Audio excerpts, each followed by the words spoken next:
therapist Kristen Jacobson. Hey everyone, I'm Kristen, the anxiety therapist, and this is part 2 in my 3-part series about defense mechanisms. Today I'm going to focus on neurotic defense mechanisms, and while I know the name makes them sound like they're bad, these are defense mechanisms that most of us who are functional in life, pretty high functioning, we use these as a way to protect ourselves. In the hierarchy of defense mechanisms, we have mature, which are very adaptive, neurotic, which are sort of moderately adaptive, and then immature, which are maladaptive. So we're sort of in this moderate range where these neurotic defense mechanisms can really help us with the emotional discomfort in the moment. But if we use them too often and we're not really getting to the root of that emotional discomfort that we're kind of trying to protect ourselves from, that's when they can really interfere and become maladaptive. So I'm going to go over several and give some examples while I'm laying out those different defense mechanisms, just to kind of reflect on whether or not these are things that you've used yourself. And I guarantee that you've likely used at least one of these. While these defense mechanisms are sometimes seen as roadblocks to emotional well-being, they do offer temporary relief from those pressures and anxieties of life. I just want to kind of illuminate their presence in our daily lives and present you with some relatable examples. So the first is displacement, and this is where we're sort of redirecting our emotional targets. If you think about a scenario where a colleague who is typically very mild-mannered sort of suddenly erupts in anger over a minor inconvenience, the outburst might not actually be about the inconvenience at all, but really sort of this displacement of frustration from an unrelated personal issue. It sort of acts as this psychological redirect and allows us to express our emotions in a setting or toward a person that might feel safer or less threatening than the actual source of those emotions. Number 2 is dissociation. And this is the art of emotional detachment. Dissociation is super common and can be as mild as daydreaming during a stressful meeting, or it can be as severe as complete detachment from reality. And this is often seen with things like dissociative identity disorders. But when it comes to sort of anxiety and trauma specifically, which is what I specialize in, this can be really having difficulty getting in touch with your emotions and body. So this can sort of manifest as like forgetting critical details of a traumatic event or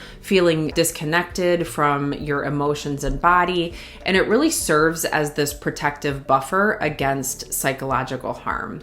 So it's sort of this emergency escape hatch for the mind, which offers an out when we're facing the harshness of reality. So I've noticed this come up a lot in my sessions with clients who do have a traumatic past or are just, they've created such mental distance from their pain that it's really hard for them to get in touch with the emotional component or how they feel and like where those emotions show up in their bodies. Number 3 is compartmentalization. If you think about like a puzzle, this is keeping all the pieces separate. It's sort of the mental equivalent of keeping your work and personal life in separate boxes. And it involves sort of segmenting aspects of ourselves and our experiences in order to avoid conflicts and emotional distress. This is super common with healthcare workers, therapists like myself, nurses, doctors, people who are working in sort of a profession that is prone to burnout or compassion fatigue.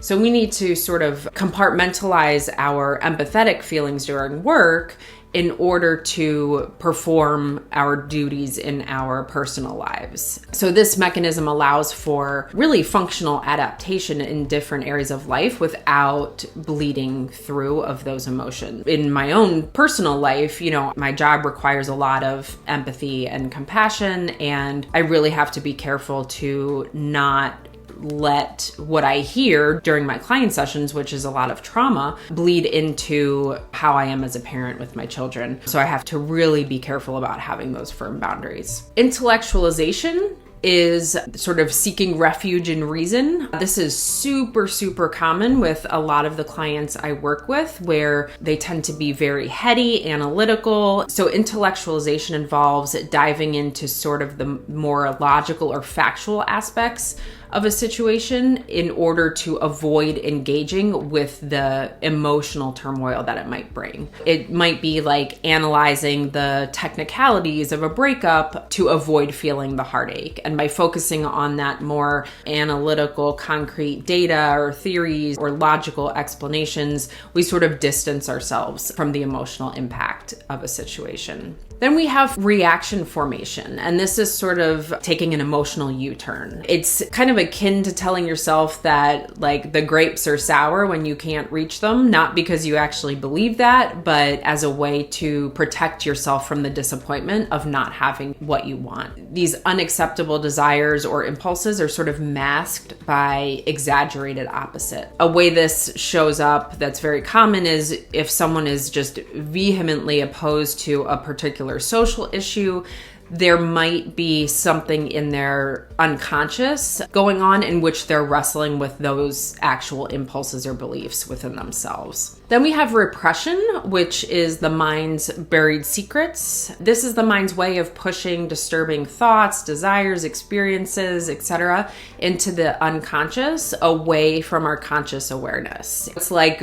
burying unwanted paperwork in the back of a drawer where, the issue isn't resolved, it's just out of sight. This can really lead to this complex web of unresolved emotions and memories that might resurface unexpectedly or, in different ways than you might be anticipating. So they might resurface as like physical ailments or some sort of disease. So when we reveal the hidden influence of these repressed memories or experiences, we can really start to see the impact that they've had on a person's behavior and mental health. Then we have isolation and withdrawal. This is sort of an emotional moat. In this defense mechanism, people create a psychological moat around themselves, isolating and withdrawing from sources of stress or emotional discomfort. An example would be if you're texting back and forth with your ex and having a conflict, you might turn off your phone to avoid dealing with that. This can provide temporary peace and relief, but it has the potential of hindering the resolution